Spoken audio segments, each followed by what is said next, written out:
வணக்கம் ஃப்ரெண்ட்ஸ். 2 நாளைக்கு முன்னாடி கோயம்புத்தூரில் ஒரு 10 வயசு குழந்தைய கொலை செஞ்சிட்டாங்க அப்படின்னு நியூஸ் பார்த்தோம். இன்றைக்கி 2 நாள் ஆச்சு. போஸ்ட்மார்ட்டம் ரிப்போர்ட்டில் இன்றைக்கி தான் அந்த குழந்தைய போஸ்ட்மார்ட்டம் ரிப்போர்ட் பண்ணி அவங்களுடைய பெற்றோர்களுக்கு கொடுத்துருக்குறாங்க.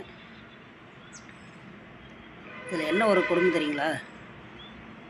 அதை ரிப்போர்ட்டில் அந்த குழந்தைய அந்த அவங்களுடைய முடியை வச்சு கழுத்தை நெரிச்சு கொண்டிருக்காங்க. அது இல்லாமல் ஒரு கால் ஒரு கையை உடைச்சிருக்காங்க அப்படிங்கிற ரிப்போர்ட்டில் இருக்குது. நமக்கு நினைக்கிறப்ப எவ்வளோ ஒரு கஷ்டமான ஒரு செயல்னு பாருங்கள். எப்படி சொல்கிறதுன்னு தெரில எனக்கு.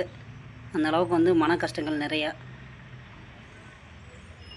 10 வயசு குழந்தைய இப்படி பாலியல் தொந்தரவு கொடுத்து கொலை செஞ்சு அப்படி சந்தோஷமாக இருக்கணும்னு நினைக்கிறாங்க பார்த்தீங்களா? இவங்களுக்கெல்லாம் தண்டனைங்கிறதே கிடைக்காதா அப்படிங்கிற மாதிரி இன்றைக்கி போயிட்டுருக்குது. அரசியலுங்கிறது ரொம்ப மோசமானது அப்படின்னு இப்போ தான் எனக்கு புரிய ஆரம்பிச்சிருக்கு. நான் நேற்று சொல்லியிருந்தேன், எந்த தப்பாக இருந்தாலும் தட்டி கேட்கணும். இன்றைக்கி கோயம்புத்தூரில் அவங்க குடும்பத்தில் இருக்கவங்க பொதுமக்கள் 2 நாளாக போராட்டம் நடத்தினாங்க. நான் ரொம்ப சப்போர்ட் பண்ணுறேன் அவங்களுக்கு. டிவிகே சார்பாக எம்எல்ஏவே ரொம்ப லேட்டாக அப்படின்னு சொல்லி ஒரு ப்ரெஸ் மீட்டில் கொடுத்துருக்குறாங்க.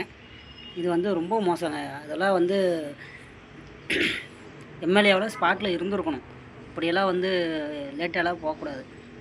விஜய் சார் ஏன் என்ன நடவடிக்கை எடுக்கலன்னு தெரில.